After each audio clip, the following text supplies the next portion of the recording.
পানি জাহাঙ্গীর পিয়ন থেকে অঢেল অবৈধ সম্পত্তির মালিক। এমন খবর শুনে অনেকের চক্ষু উঠেছে কপালে। এবার শেখ হাসিনার বুয়ার প্রমোশনের খবর শুনে কপাল থেকে মাথায় উঠবে কি চোখ?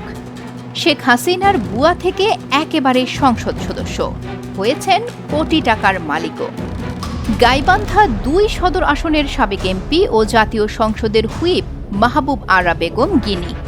তথ্যসূত্রে জানা যায়, তিনি ও তার ভাই টুটুল বঙ্গবন্ধুর ৩২ নম্বর বাড়ির কেয়ারটেকার ছিলেন। সান্নিধ্য লাভ করেন আওয়ামী লীগ নেত্রী শেখ হাসিনার। এরপর উপরে ওঠার সিঁড়ি বেয়ে নামেন একেবারে জাতীয় সংসদের দরজায়।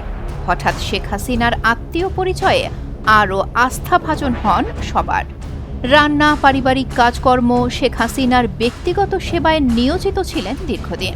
তারপর সুকৌশলে বাগিয়ে নেন শত কোটি টাকার প্রকল্প। আঙুল ফুলে হন কলাগাছ। একসময় হাতে পান নৌকার টিকিট। অবৈধ টাকার জোরে সংসদ সদস্যও নির্বাচিত হন। ভাতিজা আহসান হাবিব রাজীব এবং মৃদুল মুস্তাফি ঝন্টু হয়ে যায় তার টাকা বানানোর কারিগর। বিভিন্ন অফিসের কাজ তদারকি ভাগাভাগি করে বেকার রাজীব হয়ে যান ধনাঢ্য ব্যবসায়ী। জমিজমা, শপিং মল সহ গিনির সান্নিধ্যে থেকে ঝন্টুও টাকার পাহাড় গড়েন। নিজেকে অন্তরালে রেখে রাজীব এবং ঝন্টুর মাধ্যমে মাহবুব আরা বেগম গিনিও হয়েছেন বিপুল অর্থের মালিক। অবৈধ সম্পদ অর্জনের অভিযোগে গত সোমবার গ্রেফতার হয়েছেন গিনি। কোটি কোটি অবৈধ টাকা এখন তাকে বাঁচাতে পারবে কি?